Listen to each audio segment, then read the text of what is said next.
ዜና ቅድሚያም አርዕስቶቹን ጠቅላይ ሚኒስትር ዶክተር አብይ አህመድ ለአድዋ ድል የእንኳን ደረሳችሁ መልእክት አስተላለፉ። በኢራን የሚሳኤል ጥቃት 2 እስራኤላውያን መገደላቸው ተገለጸ። የገንዘብ ኖቶቹን ተሸክሞ ሲጓዝ የነበረ አውሮፕላን ተከሰከሰ። የባህረ ሰላጤው አገራት የኢራን ጥቃት እየመከቱ እንደሆነ ገለጹ። ዓለም አቀፉ ተንታኝ ብለው ራሳቸውን የሚጠቅሱት የኤርትራው ፕሬዝዳንት ኢሳያስ አፈወርቂ ምነው በእንስሳ ዝምታቸውን መረጡ። በቅድሚያም ጠቅላዩ እንኳን ለ130ኛው የአድዋ ድል በዓል አደረሳችሁ። የአድዋ ድል የኢትዮጵያውያን የማይቀየር አቋምና አቅም ያሳየ ድል ነው። ኢትዮጵያውያን በሀገራቸው ብሔራዊ ጥቅም፣ ነጻነትና ሉዓላዊነት ላይ የማይቀየር አቋም አላቸው። ይህንን አቋማቸውን በጽኑ መሰረት ላይ ለምትከተል ደግሞ ሁሉንም አቅማቸውን ይጠቀማሉ። ስርዓትና መሪዎች ሊቀየሩ ይችላሉ። በአንዳንድ ጉዳዮች ልዩነቶች ሲኖራቸው ይሆናል። ስለ ሀገራቸው ያላቸው አቋምና ለሀገራቸው የሚያወጡት አቅም ግን አይቀየርም። ወደ አድዋ የዘመቱ ጀግኖቻችን ሁሉም በሁሉም ነገር የተስማሙ አይደሉም። አንድ ዓላማ ነበራቸው እንጂ አንድ አይነት አልነበሩም። አንድ ሀገር ነበራቸው እንጂ አንድ ባህልና እምነት አልነበራቸውም። በዚያ ጊዜ ሀገራቸውን ከርተው ከጠላት ጋር ያበሩ ባንዳዎች ነበሩ። ለጊዜው ጥቅም ሲሉ ዘላቂ የሀገራቸውን ጥቅም የሸጡ ምንደኞችም ነበሩ። ከባዳ ጋር ወግነው ወገናቸውን ያስማሙ ደላሎችም ነበሩ። ጀግኖች እናቶቻችን እና አባቶቻችን የተዋጉት ከወራሪው የጣሊያን ጦር ጋር ብቻ አልነበረም፣ ከምንደኞች ከባንዳዎች እና ከሀገር ደላሎች ጭምር እንጂ። አርበኝነት ማለት ባዳና ባንዳን ማሸነፍ ማለት ነው። አርበኝነት ማለት ለሀገር ጥቅም ሲባል የግል ጥቅምን ማሸነፍ ማለት ነው። አርበኝነት ማለት ለሀገር ክብር ሲባል የራስን ክብር መሰዋት ነው። የአድዋ ድል በዓል እነዚህን ሁሉ የምናስታውስበት ነው። የአድዋ ድል በዓል በኢትዮጵያውያን አቅምና አቋም እንደገለጠው ሁሉ ዛሬም በጸና አቋም የኢትዮጵያን ሁለንተናዊ አቅም የምንገልጥበት ጊዜ ነው። በግብርና፣ በኢንዱስትሪ፣ በቱሪዝም፣ በማዕድንና በዲጂታል ሀገራችንን ያላትን አቅም መግለጥ አለብን። የአድዋን ድል በሁሉም ዘርፍ ለመድገም የኢትዮጵያ አቅም ጽኑ መሰረት ሊኖረው ይገባል። ሀገርን አቅም ያሳድጋታል፣ አቅም ይገነባታል። ሀገርን አቅም ይሰራታል፣ አቋም ያጸናታል። ሀገርን አቅም ያራምዳታል፣ አቋም ያሻግራታል። የአድዋ ድል በዓላችን የኢትዮጵያን አቅም ይበልጥ የምንገነባበትና የኢትዮጵያውያንን አቋም ይበልጥ የምናጸናበት እንደሚሆን ተስፋ አደርጋለሁ። ኢትዮጵያ በልጆቿ ጥረት ታፍራና ተከብራ ለዘላለም ትኑር። ፈጣሪ ኢትዮጵያና ሕዝቦቿን ይባርካል ሲል ጠቅላይ ሚኒስትር ዶክተር አብይ አህመድ በዛሬው ቀን ለአድዋ ድል በዓል የእንኳን አደረሳችሁ መልእክት አስተላልፈዋል።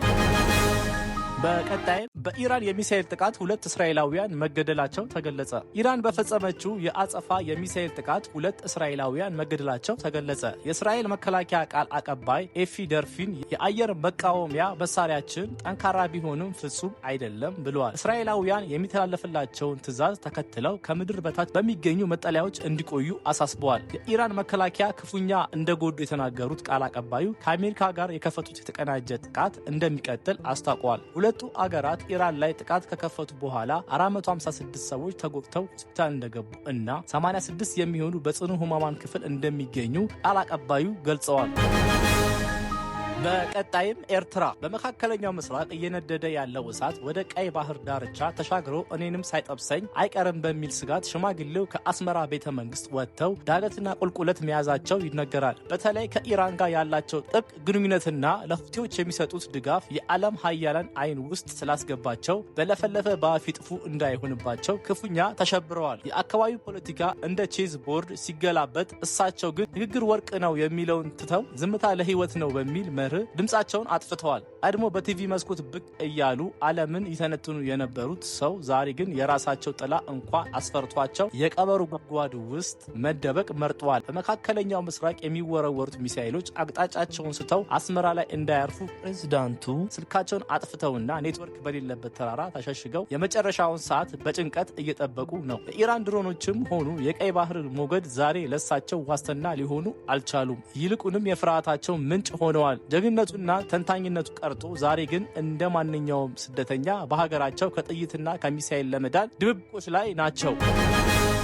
በቀጣይም ቦሊቪያ በቦሊቪያ መዲና ላፓዝ አቅራቢያ የሚገኘው ኤል አልቶ ዓለም አቀፍ አውሮፕላን ማረፊያ ዛሬ በአሳዛኝ ክስተት ተረብሾ ውሏል። የሀገሪቱ አየር ኃይል ንብረት የሆነውና አዳዲስ የገንዘብ ኖቶችን ጭኖ ይጓዝ የነበረው ሲ130 ሄርኩለስ የጭነት አውሮፕላን ከመንደርደሪያ መንገዱ ወጥቶ አውራ ጎዳና ላይ በመከስከሱ የ15 ሰዎች ሕይወት በአሰቃቂ ሁኔታ አልፏል። ከአደጋው በኋላ የተፈጠረው የገንዘብ ዝናብ አደጋው የሰዎችን ሕይወት ከመቅጠፉም ባለፈ አውሮፕላኑ ተጭኖት የነበረው ብዛት ያለው አዲስ የገንዘብ ኖት በአካባቢው መበተኑ ነገሩን ይበልጥ ውስብስብ አድርጎታል። የሰማይ ሲሳይ የወረደላቸው የመሰላቸው በሺዎች የሚቆጠሩ የአካባቢው ነዋሪዎች የተበተነውን ገንዘብ ለመልቀም ወደ ስፍራው በመውረራቸው የነፍስ አድን ስራውን ክፉኛ አስጓጉሎታል። ፖሊስም ይህንን ቁጥጥር በተቻለው መጠን ህዝቡን ለመበተን አስለቃሽ ጭስ ለመጠቀም ተገዷል። በዚህ አደጋ በደረሰው ውድመት አውሮፕላኑ አውራ ጎዳናው ላይ ሲከሰከስ በመንገድ ላይ ይጓዙ የነበሩ ከ12 በላይ ተሽከርካሪዎችን ሙሉ በሙሉ ያወደመ ሲሆን አካባቢውን ወደ ፍርስራሽነት ቀይሮታል። የእሳት አደጋ ሰራተኞች እና የነፍስ አድን ቡድኖች አሁንም በፍርስራሾች ውስጥ የተረፉ ሰዎችን ለመፈለግ እና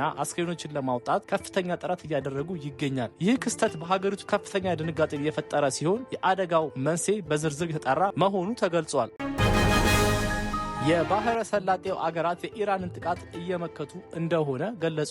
ኢራን ያጸፋ ምላሽ ኢላማ ያደረገቻቸው የባህረ ሰላጤው አገራት የተሰነዘረባቸውን ጥቃት እየመከቱ እንደሚገኙ አስታውቀዋል። ባህሬን የተተኮሰባትን ባላስቲክ ሚሳኤሎች በአየር መቃወሚያዋ አማካኝነት ማክሸፏን ገልጻለች። ሆኖም የተወሰኑ ስብርባሪዎች በአንዳንድ የአገሪቱ ክፍል መውደቃቸውን የአገሪቱ መገናኛ ብዙሃን ዘግበዋል። ኩዌት የተቃጣብኝን አደገኛ የአየር ጥቃቶች መከላከል ችያሉ ስትል በመከላከያ ሚኒስቴሯ በኩል አስታውቃለች። በሰሜናዊ የሀገሪቱ ክፍል የተሰነዘሩ ጥቃቶችን በማምከኗ ሰዎች እንዳልተጎዱ የሀገሪቱ መገናኛ ብዙሃን ዘገባ ያሳያል። ኳታር በበኩሏ የተሰነዘረባትን የሰው አልባ አውሮፕላን ጥቃት በተባበሩት አረብ ኤሚሬቶች ቢከሽፍም አንዲት ሴት እና ልጇ መጎዳታቸውን ይፋ አድርጋለች። በአቡዳቢ የሚገኘው ዩኒየን ታወር ጉዳት እንደደረሰበት ተገልጿል። የኳታር መከላከያ እንዳለው ከኢራን የተወነጨፉ ሚሳይሎች እና ተዋጊ ጀቶች በተሳካ ሁኔታ ማምከን ተችሏል ብሏል። በአቡዳቢ የሚገኘው ዛይድ ዓለም አቀፍ አውሮፕላን ማረፊያ የጥቃቱ ኢላማ ሆኗል። ከዛይድ አውሮፕላን ማረፊያ በተጨማሪ በዱባይ የሚገኘው ጄበል አሊ ወደብ እና ታዋቂው ቡርጅ አል አረብ ሆቴል አካባቢ የድሮን ስብርባሪዎች መውደቃቸውንና ቀላል የእሳት አደጋ መከሰቱ ተዘግቧል። ኢራን ይህንን ጥቃት የሰነዘረችው አሜሪካና እስራኤል በግዛቷ ላይ ለፈጸሙት ጥቃት ያጸፋ እርምጃ መሆኑን አስታውቃለች። በአሁኑ ሰዓት በአካባቢው የሚገኙ በርካታ አየር መንገዶች በረራዎችን የሰረዙ ሲሆን ተጓዦች ወደ አውሮፕላን ማረፊያ ከመሄዳቸው በፊት መረጃ እንዲያረጋግጡ ተጠይቀዋል።